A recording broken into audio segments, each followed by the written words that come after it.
Boeheim leans in and gets the roll. Tar Heels team that's still very much together. They are, and they had a great spirit about them in their shoot-around. This morning, another offensive rebound by Brandon Robinson in the dump-off to find Garrison Brooks. The only thing that Roy Williams asked of the team is to simply get better every time out, and he feels as though they've done that. Boeheim with consecutive buckets, back to a one-point game. But this is a team coming in that you thought would be in the top 5 or 6 in the ACC and still a tournament team this year as Elijah Hughes knocks down the corner three. The worst season for North Carolina basketball since all the way back in 2001, 2002, back when Matt Doherty was the head coach. Garrison Brooks with the hammer. The nice finish by Garrison Brooks to give the Heels the 2-point lead. Off the bench, Christian Keeling. He has been instant offense over the last 8 games for UNC. In 2 sports of its own. But then you add Derek Coleman, Danny Shays. I mean, and who am I missing? Ernie Davis? Ernie Davis, the Heisman Trophy winner, as well as Floyd Little. And I'm sure it's been a conversation between Roy Williams and Cole Anthony. Cole Anthony wants to push the tempo. As Keeling is able to knock down another shot, that will be a 2. It'll host number 24 Michigan State. Both games are on ESPN and the ESPN app, so you can watch anywhere. Cole Anthony for 3. Back tap, a Carolina staple, continues the possession. And Carolina snapping the basketball around the perimeter. His first attack.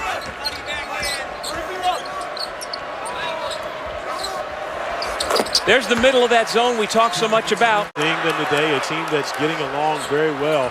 And really, they haven't had a chance to gel because there's been so many injuries as Keeling knocks down another 3.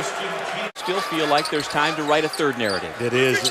9 of their last 13 opponents have scored game-tying or game-winning points in the last 27 seconds. Big cheering section has made the 2-hour drive from the Albany area.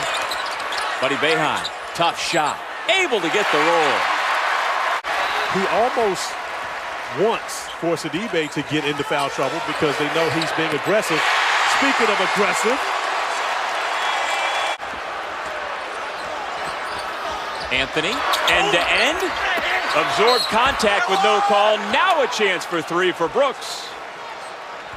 Instead, he takes a seat with his second personal. Well, I mean, it's really not up for debate as Boeheim backs in Keeling and is able to finish over the top and runs back, just letting the Syracuse crowd know he's too small.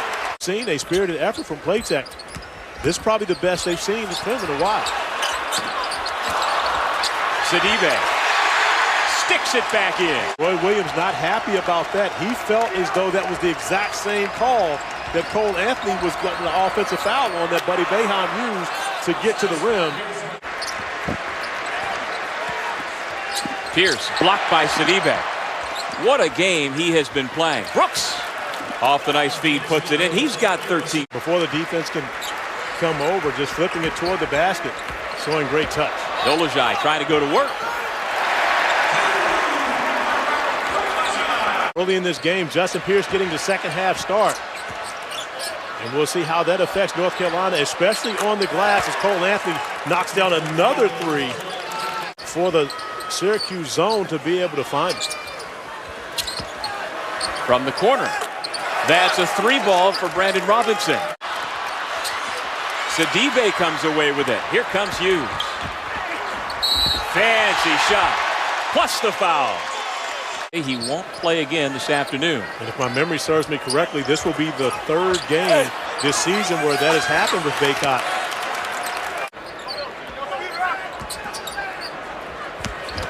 Dolezaj steps by the defender and puts it in. That's a nice move by Dolezaj, but Dolezaj immediately turns and picks up his 4th foul.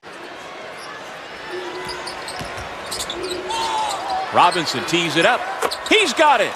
And we talked about his shooting struggles, but now here to start the second half, his second 3-point field goal made is Brandon Robinson starting to find a rhythm.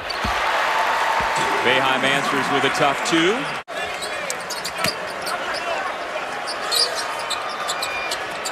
Again, trying to find Brooks inside. He's got the position. Able to bank it in. You want to give Garrison Brooks as many touches as you possibly can. Sidibe. They say he never possessed the ball, so no double dribble, no travel. And Sidibe really starting to become a factor off that screen and roll where teams are going to blitz the guards and try to take them out of it. As Cole Anthony now shooting the basketball confidently, knocks down another three. When we're talking Elijah Hughes on the nice back cut off the feed from Dolezaj. Talking about 6'9", 6'10", their four-man who can make passes like that. Why he's so integral to this offense and the defense of the team and keeping him on the floor. Speaking of important. Carolina with separation again. This is kind of how the first half went. But then North Carolina allowed Syracuse to creep back into it. Keeling with another three-point shot. Nolly, I think, is a member of the all-rookie team in the ACC. I honestly believe that Pat Williams from Florida State, as Keeling knocks down another three-pointer, and there's someone that I'm missing. I'm trying to think of it because I had four guys who were a definite to me. Well, Justin Champagnie at That's Pittsburgh who it was. Justin Champagnie is who I would put on. Gerard gets the roll. If Cole Anthony's on that team, then those guys miss out. Right. So if Cole Anthony's eligible, you have to say that he's had the best freshman year. Williams will make it when Pat Williams most likely will be the ACC Sixth Man of the Year. Yeah, I think that's possible. Tyrese Radford of Virginia Tech doesn't get much love. He certainly should be in the conversation. And then two guys, David Johnson of Louisville and Isaiah Wong of Miami. To beat the buzzer again, Carolina stays high. For the voters this year, because there's so many guys that are deserving and have had good freshman seasons, but yet you only have 5 spots. ACC will be right back where it's been. Well, I can tell you it's a few of those at the top that you won't see for a couple of years. Right, but if you're talking 10, 11, 12, they're not all going. That guy that keeps making threes. Gerard III got off to a great start, scored 5 points in the first 3 minutes of this game, but hasn't scored since. And North Carolina's defense has locked up on Gerard to have a defensive possession where you spend 30 seconds guarding, and then you don't come up with the offensive rebound. Leaky Black catching it in the middle of the zone, and that can be demoralizing at times, especially when you're trying to mount a comeback. Guerrier, the freshman from Quebec. Garrison Brooks quietly has had a really good game for North Carolina. Another double-double for him.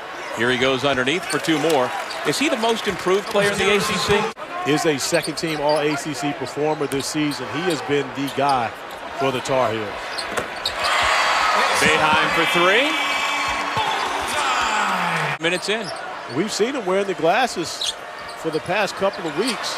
Well, he's had multiple corneal abrasions this year, and the goggles have come and gone. Over the last 7 games in comparison to what he did for the first 21 games of this season. Guerrier lays it in. Bryson Goodine, a freshman guard, into the game for Syracuse in place of Joe Girard. Boeheim. A nice action by the Orange. This North Carolina team has struggled to finish out games all season long, and we'll see if they've grown from their recent success versus North Carolina State.